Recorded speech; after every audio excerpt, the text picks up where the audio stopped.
Well, hello, we're out here in our goat pasture. We started rotating our goats for the season in this nice long green lush grass. And we're standing here with our make-do shelter for goats. We have a 1,500 gallon tank that we cut in half. And so when we separate our babies out, we'll talk about that later, they have half and the adults have half. Goats don't like rain.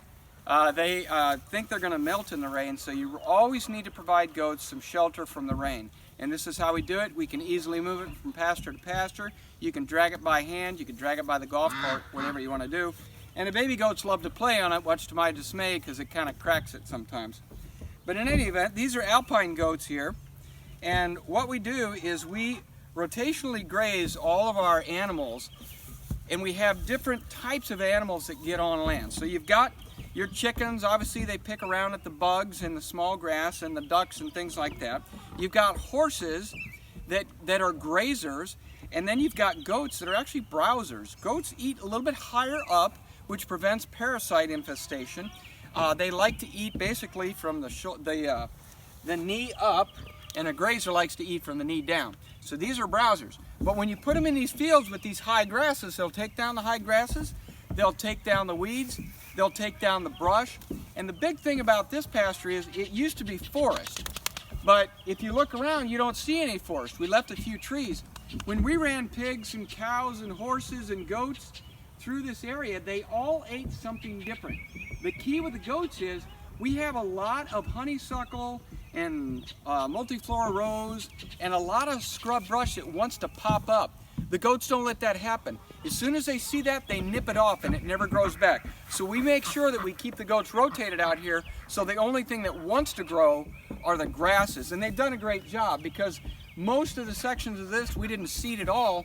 We seeded a little over there because it was sloped, but the rest of this, it just grew, and they did a great job. So, parasite control. Keep animals moving at all times. I generally give them an area that'll leave them there for about 2 weeks. Later on in the summer, I'll do it for 1 week, because I want these goats moving. I don't want them sitting around where their waste is all the time. The other thing we want to make sure is they have plenty of sunshine. They need plenty of sunshine to keep their coats clean, also to give them vitamin D, just like the rest of us. And a lot of people don't know this, but goat milk has vitamin D in it. Cow milk is fortified with vitamin D. Goat milk naturally has vitamin D in it, and that's one of the benefits of goat milk.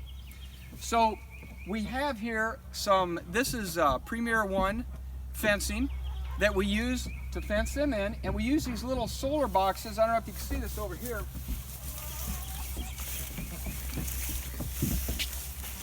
This is a Parmax solar box. You just set it out. It's a 6-volt system. They also have 12-volt systems. You set it out, you hook it up to the fence, and it'll keep that fence hot, because goats, they will get out of almost everything, but they do not like this poultry fencing. They don't like the shock of the poultry fencing. So we can easily move this stuff around. It's real easy to fold up. This comes in 165 lengths, 165 foot lengths.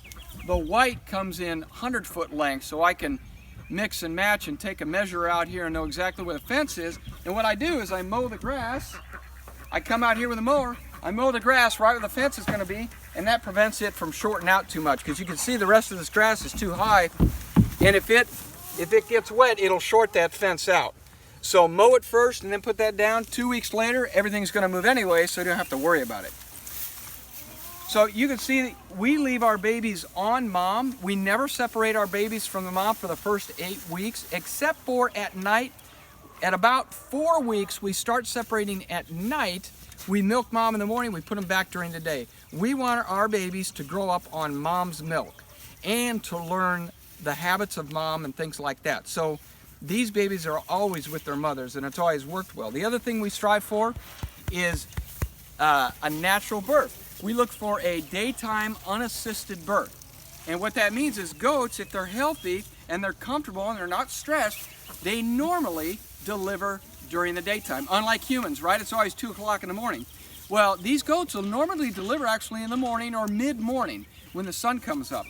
And our goats will deliver, and usually what we do is we walk out in the pasture, we find 2, 3, or maybe just 1 dry goat. She's taking care of everything. And our livestock guardian dogs are typically there with the birth, and the livestock guardian dogs will clean everything up. If a goat is born and mama lays down to deliver another goat, that dog will go over and start licking that baby to make sure it dries off and gets clean quickly. And it's a wonderful thing to watch. Sometimes mama gets a little upset when the dog comes over, but after the mama and the dog go through a couple seasons, they know each other, mama knows that the dog is there to help, and they are. And they help clean up mom too. The dogs will help clean up mom, and it's kind of hard. She's biting my cameraman over there, so she's kind of wanting some attention. What else? So here we are where we milk the goats. When we move our goats around every 2 weeks, we have to move the milk stands with them. We do not have a milking parlor where we take the goats back and milk them inside. We like to milk them outside. We like to milk them right where they are. We don't have to haul them anywhere. The other thing is, we think it's more sterile, and there's some debate about that, but essentially when these stands sit out in the sun all day, UV radiation is one of the best sterilizers of anything. So when they sit out in the sunlight all day long, and we're in the shade right now, but normally these are in the sunlight, it basically sterilizes the base every single day between milking. And so we have these little grain pails here. You just stick them on the front, and these are homemade. Lock the goat in place and then just milk from there.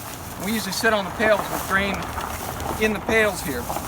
We also, I want to point at this now, our watering buckets, we use small watering buckets, and the reason we do that is because I want the goats always to have fresh water. I know I can put a big trough out here, fill it up, and leave it for a week. I would rather refill the water every time I come out to milk, because I want to check that water, make sure it's clean.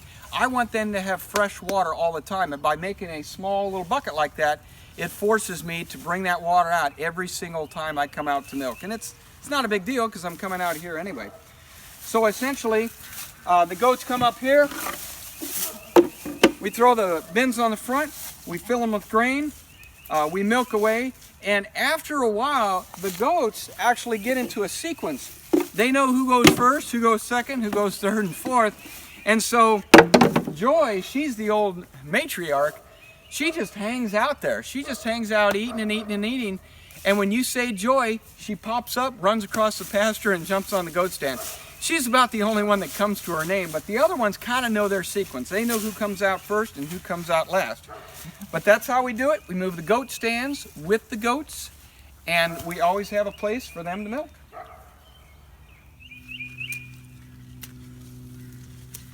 So as you can see, these goats, luckily for us, they're walking through and they're picking the weeds right now. But one of the things we really focus on here is giving them a balanced diet. As you see them walk around here, they're actually picking and choosing what they want to eat.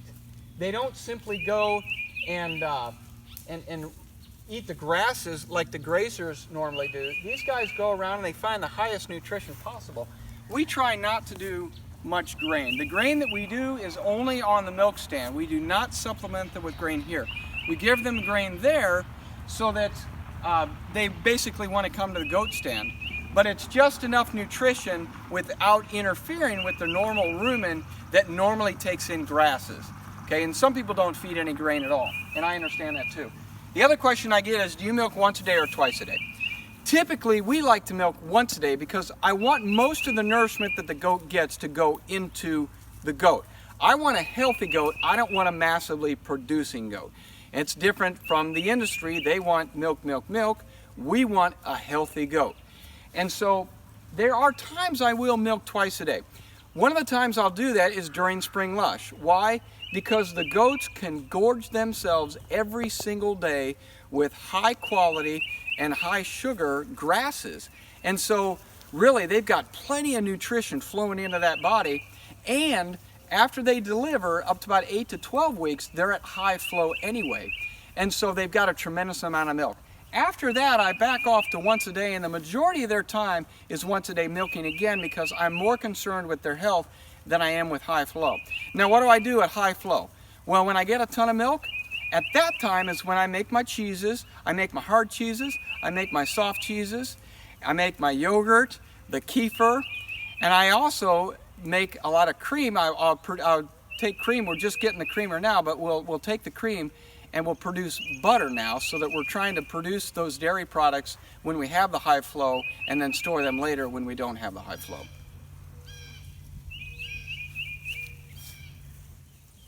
So a lot of people ask me, how do you protect your goats and your horses and things like that from noxious plants? Well, there's noxious plants all over the place, and in Illinois, we're no exception.